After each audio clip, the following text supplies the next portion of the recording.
Hey everyone, welcome back to our Good Grief Lounge Room. Today we've got an awesome episode for you. We are going through our top 10 episodes of the last year. So we've just done 1 year of our Good Grief podcast. So this is technically our first birthday. Yay! Officially. Happy birthday. Turned 1. Happy birthday. You guys can sing for us if you want, but we'll carry on. We kicked off in our lounge room here a year ago. Yeah. With all of our best friends and family. Yeah, we had a sweet little party. Launched the podcast. We had champagne, we had food, and we had games too. We had games, prizes, giveaways, and just some really good times to kick off it was our first 3 episodes. Yeah, we dropped 3 at once. And here we are a year later, which is kind of surreal. It's like Gone quick but long at the same time. Yeah. Like grief. Yeah. Yes. How ironic. Great segue. Yeah.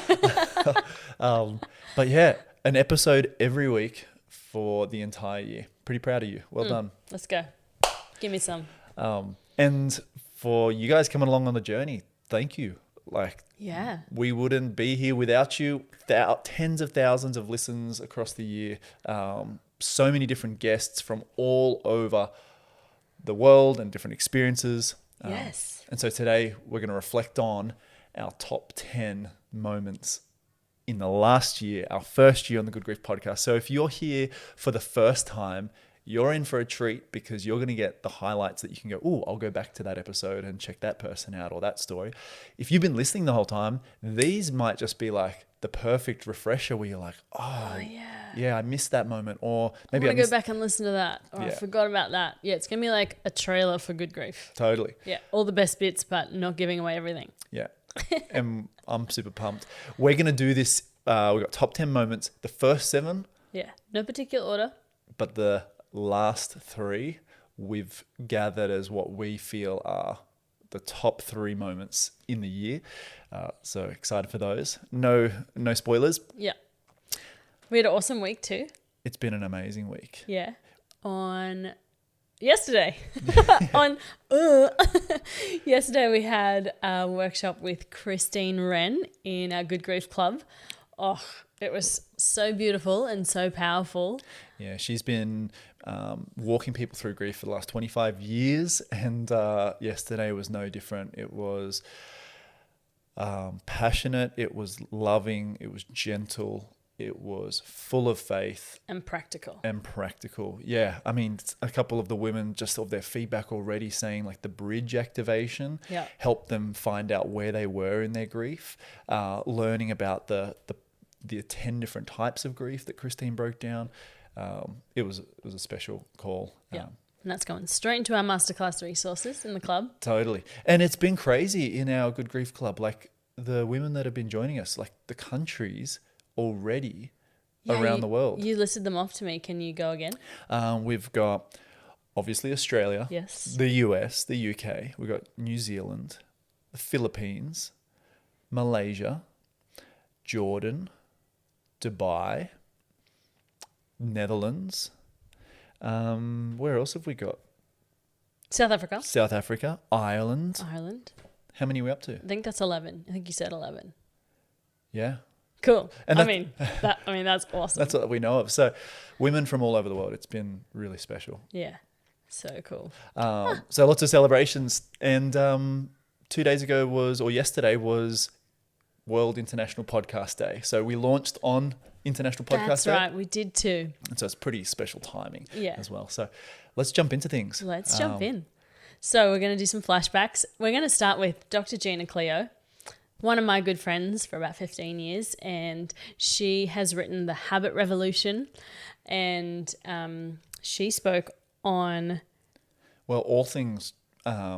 habits, but around rebuilding your life after trauma and loss. And she's experienced her own trauma through her own journey, which she shares on the podcast. Absolutely. And so it's close to her heart. Yeah. This is episode 17. We split it over 2 episodes, and so you can go back and jump into that because there was just so much. But on this particular moment, Dr. Gina talks about grief brain and what happens in the process. So take a listen. So it's really hard because again, you don't know how to exist in that space where you're like, I love you, I can't be with you. And it's constant grief. And I think that's where I find that connection you know, if I think about my dad, I love you, but I can't be with you. Can we talk about trauma? You said that like it causes a greater fear response, and then it causes us to lose memory. And when I read that, I was like, that's what grief brain must be. It is. Yep. So you have dissociative memory. So in that traumatic moment, your brain's like, this is too much. And it like shuts down memories. You also have a higher activation in your amygdala, which is the emotional part of your brain, and a reduced activation in your prefrontal cortex, which is the logical part of your brain. And now you've got loads of emotion, not a lot of logic, which is why triggers can also take you back into the moment. Like you have a trigger and you feel like you're right back in that war zone 100%. where you're like, it's happening all over again. And that's the wild thing about any sort of traumatic trigger, is the only thing that's activated is your amygdala, that emotional side. And it feels just as real as if it had just happened the first time. Wow. I mean, this made so much sense to me because in the months after my mum's death, I normally have a really good memory, decent memory, and I have a quite logical brain, but there are just so many blurry spots and blank memories that I just can't piece together even still. And so, yeah, it just made so much sense when she explained it like that. It was like, oh yeah, okay, that's cool. Yeah, it's helpful for someone that knows the brain to unpack that. And so I absolutely love that as well. It makes so much sense to me around grief brain, and it gives me a bit of grace. And you feel the same way around, okay, I can't quite recall that or remember that, but it's okay. The brain is doing what it does. Totally. I think that my brain probably shut down to about 30% capacity so we could continue living, and surviving. Well, your 30% is better than my 100%. So I'm grateful to have you here. But the cool part about knowing Dr. Gina personally is that she's coming into our Good Grief Club this month to teach our upcoming workshop. So she's going to be teaching the rebuilding your life and habits for healing after loss. And so if you would like to join us for that, you can simply jump into the link below or jump on our website, www.goodgriefhq.com, and you can join our Good Grief Club 2-week free trial, but you can experience that masterclass with Dr. Gina, which is going to be phenomenal. Yeah, don't want to miss it. And then you can see Dr. Chris as well. Totally. Not Dr. Chris, just Chris. Yes, Chris Red. Yeah. All right. Who have we got next? We've got Joon Park Yep. hanging out over in Florida. This is episode 42, and Joon wrote the book As Long As You Need, which I read through that book so quickly. It was so quick. such a impressed. powerful, deep read. He is a chaplain over in the Tampa Bay Trauma Center and deals with the top level of trauma that comes through and sits bedside with people after accidents, after illnesses, and has seen so many different people pass and be with their families, and he gets to counsel and also serve and love them. So this is from the episode 42 with Joon Park. I don't think miscarriage is seen as big a loss as it is. I've heard of miscarriage being described as disenfranchised grief or ambiguous loss. And disenfranchised grief is something that is not always socially recognized or approved or validated. And ambiguous loss is when there is loss that is not quite tangible. There's so much, unhelpful stuff around miscarriage. People saying things like, well, at least you can have children, or you can always have another one, or this doesn't count anyway, And so that's what makes it disenfranchised, in that it's not always easily recognized, but it is a real and whole loss. And my wife and I, we suffered a miscarriage last Easter, and I don't know if I'm over it or will ever get over it, but I felt a deep rage about the whole thing, not at anyone in particular, but almost just this injustice we had all these plans and hopes and dreams, and they did not come to fruition. And I can't even quite articulate why I felt so angry and still have that there. But rage is so much a part of grief. But, I'm still really struggling with it, and I do have hope that I will see her one day, and I still in my mind and heart sometimes call her my second child, Super powerful clip there. And Joon talks from his own personal experience of suffering from miscarriage, which we can relate to because we've been through Yeah. that as well.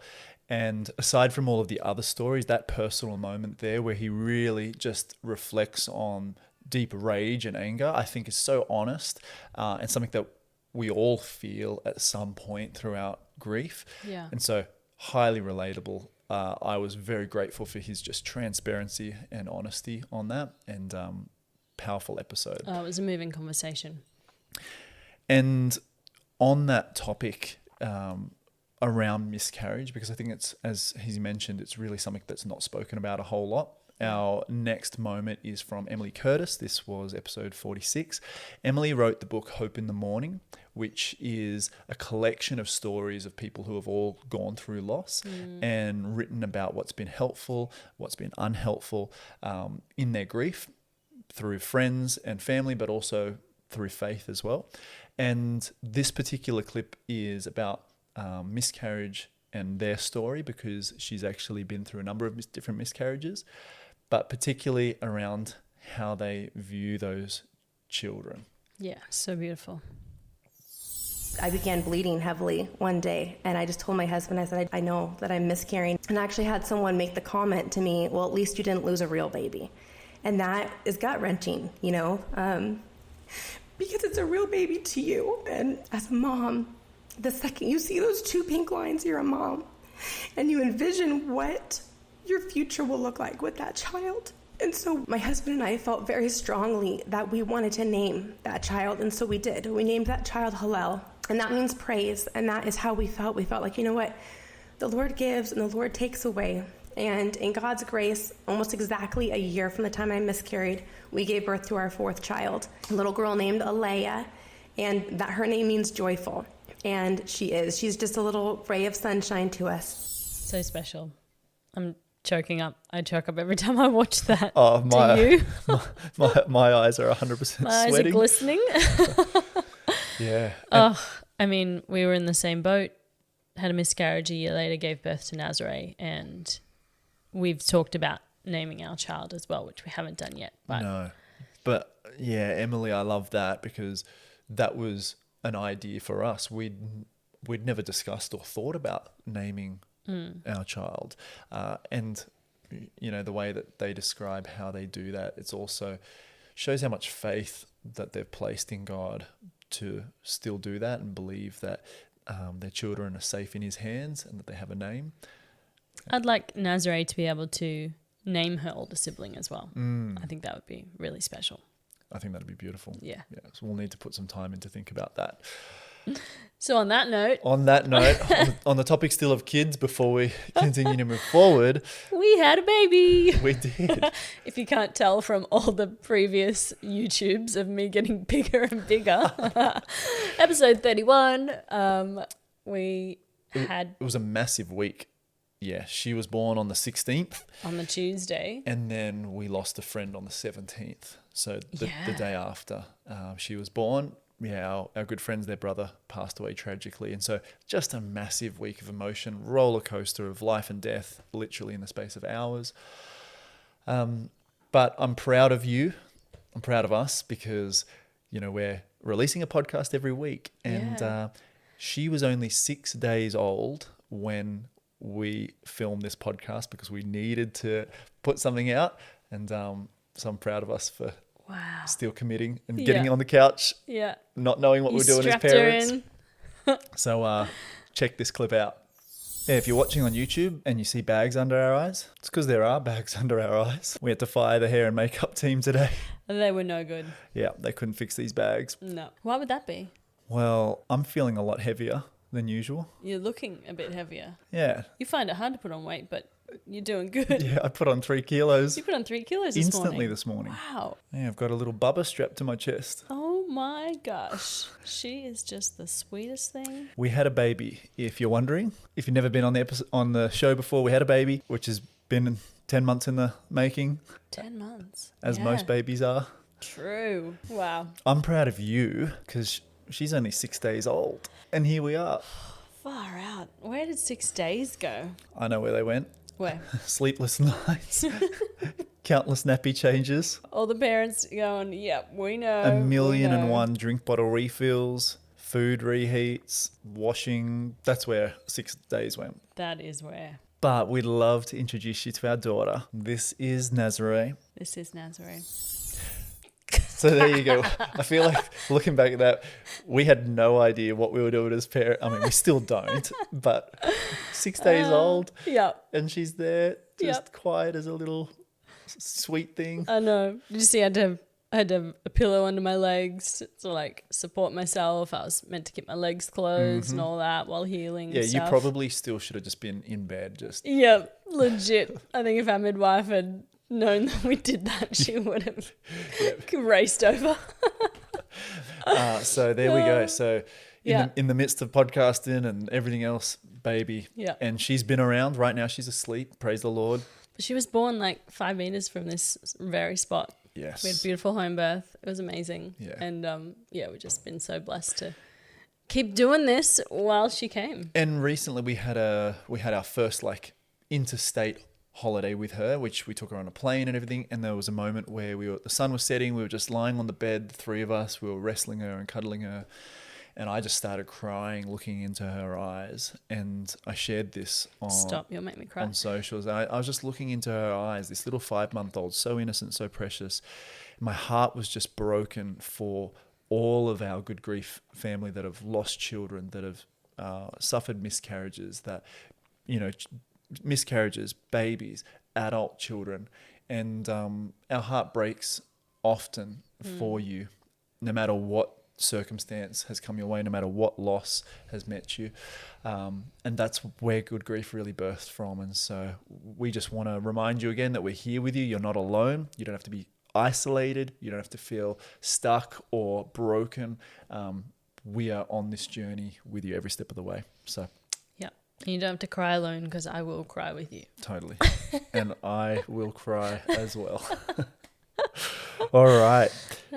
Next up. Our good friend Denis Perry. Yeah, he has been, he and Joy have been mentors to us for the last number of years. Yep. They spoke at our wedding. Yeah, that's right. And strong, faith-filled Christians. They've walked the walk. And Elders in our church, just rocks. and I said to Denis, I said, can I ask you on our podcast, where is God in our grief? And that was the conversation that we had. So Who doesn't want to know that? yes, this clip is from episode 36 with Denis Perry. Enjoy. God, you don't know what you're doing. You don't know what you're doing with me. You've lost control. I've lost control.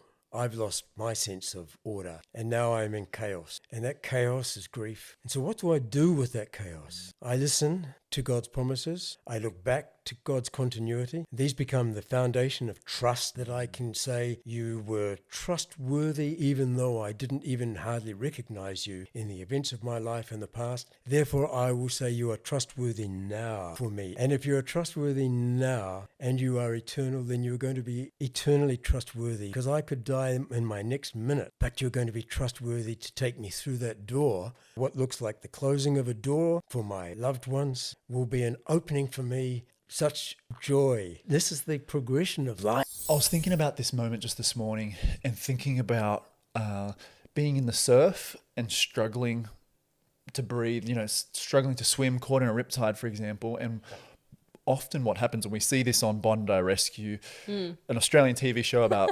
lifeguards that are at the beach. And often when tourists come here, they jump in the ocean, and it's rough, and they don't know how to navigate the seas, and they start drowning or struggling to stay above water. What happens when the lifeguards get to them is they often just grab onto them. So you think about this person, I was thinking, they've lost control, they're out of control, and someone comes along and they grab onto them, and they often pull them under the water, and it's often dangerous for both of them.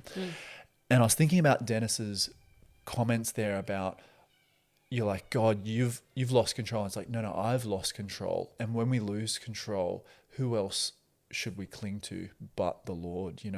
He's not going to go underwater with us. He's our solid rock and someone that we can throw ourselves upon. And so that conversation for me just unpacked so much in terms of coming back to that place of understanding God's trustworthiness and really relying on that. So cool. God's our life raft, isn't he? I don't know what we'd do without him. We wouldn't be here without him. I wouldn't be here. I've said that 100 times. Yeah. I would not be here without him. 100%. Oh. Episode 30. Ooh, with our dear friend Casey Beros. Yeah, how'd Casey come into our world? Instagram, like all good friends. That's what I say. Casey's over in Western Australia on the other side of our country. She has spent and sunk her teeth in, or cut her teeth in the medical world and reported a whole bunch there. She's also reported on different news outlets and so forth, journalist. She's just a phenomenal human, a mother, a wife, and Give her a follow if you like. yeah, and she lost her dad. And so this clip is a beautiful clip around one of the best gifts she ever received. Dad passed on the 14th of November, and on the 3rd of January, I turned 40. And I had steeled myself for the fact that I wasn't going to hear from him on my birthday, because Dad had been really explicit that he wasn't doing anything from beyond the grave. So I knew that there wasn't going to be a letter. There wasn't going to be a message. I wasn't going to have anything from him that day. And so I had prepared myself for that. And then I was away with my family, and my husband pulled out his laptop and connected it to the television and said, you know, I've got something to show you. And my dear best friend had created a video where she had interviewed my mum, my sister, my best friends, my husband, and before he had passed, my dad. And so on that day, I got to hear from him, and I didn't think that I was going to get that. So to see his face pop up on the screen and, you know, to hear his like wishes and hopes for me as I moved forward from 40 was so powerful and so special. And it took me hours to recover from that. She had sent my husband the questions, and he had sat down with Dad, and you know how he kept that secret for months, knowing that I was going to get that was just like, that was just the greatest gift that anyone could have given me. Wow. What a phenomenal friend. Seriously. Like, When I watched that this week, I was in tears. oh, me too. I mean, don't you think we need more thoughtfulness in the world? I think we can often get so caught up in our little bubbles of ourselves, and just the littlest bit of thoughtfulness can just change someone's day or week or year. And that's why I believe grief has made me a better person, because I empathize with others now more than I ever did before, simply because I've got a real lived experience with one of the hardest, if not the hardest day in my life. And it causes me to think about others and think about what it's like to be in their shoes, and how can I support them, and how can I help them. And so as tragic as loss is, I also believe it births so much good from it. So much more aware.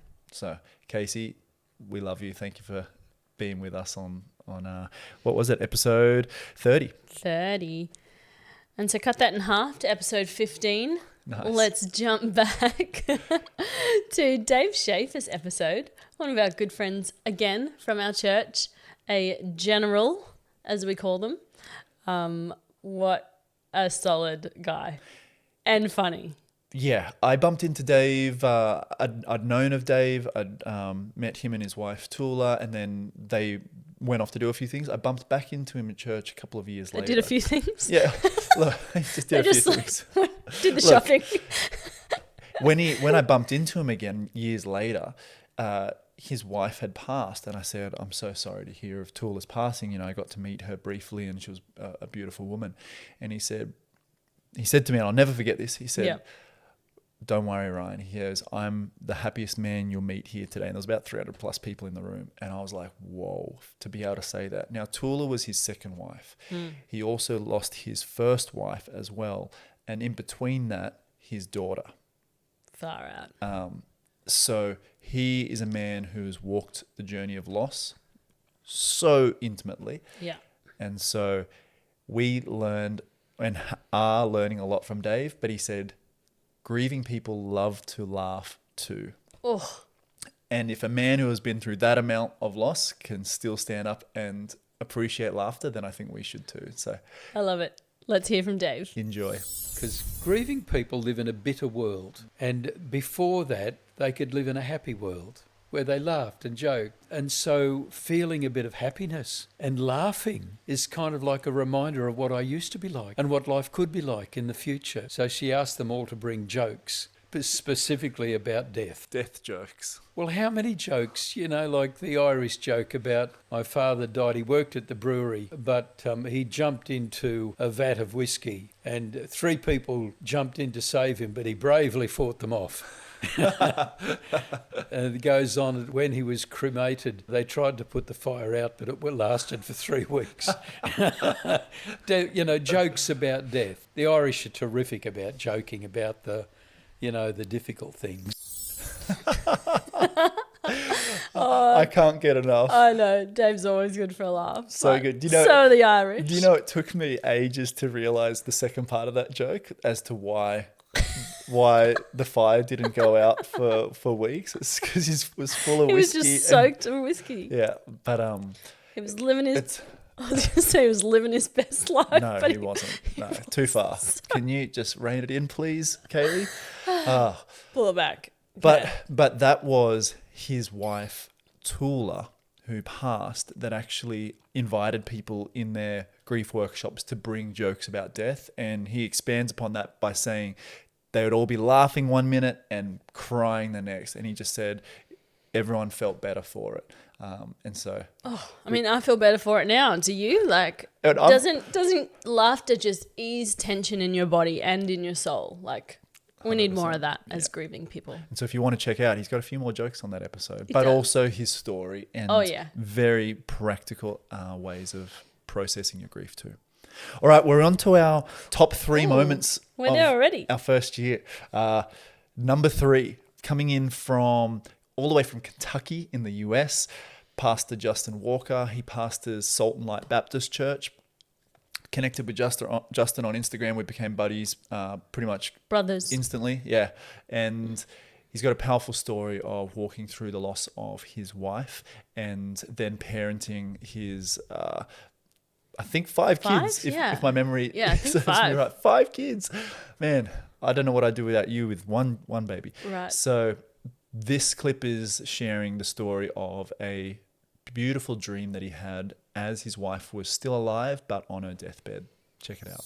They brought this hospital bed and they put it right here in the same room that's right beside my bed over here. She was totally passed out in that bed. Everybody left that night, big family, and there's 20 people in the house. And it's not family reunion time. It's like this somber, silent, nobody knows what to say to each other. Nobody can make eye contact. The kids came in and told mom good night and that they loved her. They all went to their rooms and I was just crying and losing it. I'm losing my mind. And I fell asleep. I'm telling you, brother, as real as I can say, I looked up and she was standing there, beautiful standing there. And I just popped up out of bed and I was like, honey, what are you doing? What are you doing? You're sick. You gotta lay down. She grabbed me by my face. She put her hands on me and she said, I just wanted to say goodbye. I hugged her and I cried and I woke up and I looked over and there she was. And she made it till the next day. Family came back and we all sat in the room and we got to be here with her. But boy, that was hard, right? Man, dreams have been so powerful for me in my journey with grief. I dreamt before, but I definitely have dreamt a lot since. Yeah. And something that's been really helpful for me in those dreams is I just created a note on my phone, and every time I dream about Dad, 99% of those dreams I've noted down in this sort of journal that I've got. And in 12 years now, I've got just over 100 dreams recorded. But I love what Justin shared there in terms of just seeing his wife in her beauty and her glory and almost this fullness. This piece of letting him know that everything's going to be okay before she passed. Not saying that it was going to be easy, but that it was going to be okay. And powerful episode. Love Justin. Love what he's doing over there in Kentucky. Can't wait to get over there and totally have some fried chicken with him. Oh, so good. And so number 2. Ooh. Episode 32. Yeah. With old mate, your good mate. Old mate. No, you're a psychologist. Yes. Sean Prentice. Yeah. Very grateful for Sean. someone that I keep in touch with. Obviously, seeing him as a psychologist, but having him here as part of our Good Grief family has been super helpful. Yeah. He unpacks many different models in this episode. So good. This particular clip talks to anger and where anger comes from. And this reframe might just be what you were needing in your grief. So check it out. You're welcome. Anger always comes from a place of some variation of a hurt. Hurt can only come from something that I love and care about, whether it's the hurt of losing someone or the hurt of my values being conflicted that I care about. So anger actually comes from love and care, because if we don't care, we're not going to get angry. We're not going to feel. And I think that's one of the big things with grief, is realizing that these feelings are meant to reflect how much this person meant to me. For me, that was a huge help. Knowing that anger comes from a place of hurt and hurt comes from a place of care changed everything in terms of the way I thought about my grief and my loss, because I was angry that I felt like my dad was taken away from me. But when I realized that that came from me being hurt because I didn't have him anymore, and that hurt came from me caring so profoundly and so lovingly for him, I realized that it was okay. And I could release and let go of that anger. So when anger rises up, natural human emotion, a God-given emotion, not bad, not wrong, unless we do something bad or wrong from it. But knowing that it comes from us caring about a loved one changed everything for me. Yeah. I mean, again, this made so much sense that your anger is validated by how much they meant to you and your love for them. So amazing reframe. Next time you're feeling angry, know that it comes from you caring from them. And there's more of those reframes in that episode. Oh, huge. So that is episode 32. That is our second favorite moment of the year, leading us to number one. Should we do a drum roll? I don't know if that was audible. Hopefully you heard that on the mic. I think it was. Tilly girl. Yeah. How did we meet Tilly? We met Tilly at an event.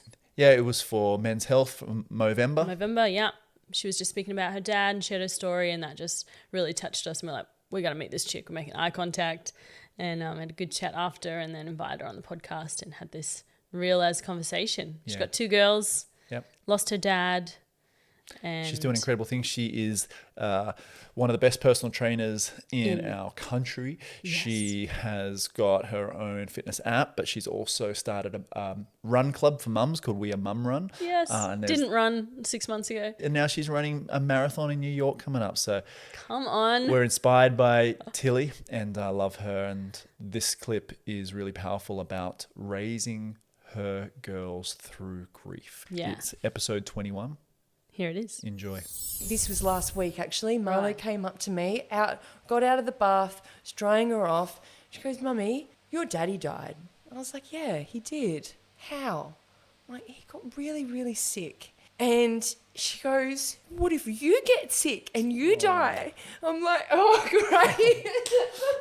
And then I started losing it, and she goes, "Well, Mummy, why are you sad?" And I was just like, and it's just like, darling, do you know what? That is why Mummy goes and exercises all the time, and we go out and we do things together and we eat healthy. This is the reason why, Mummy does what she does, is to stay healthy and to stay strong, and yes, one day Mummy will die. And I said that to them. I don't want to tippy-toe around that. There will be a time in our lives when we're not there with them, but in the meantime, you are there to enjoy every moment you possibly can.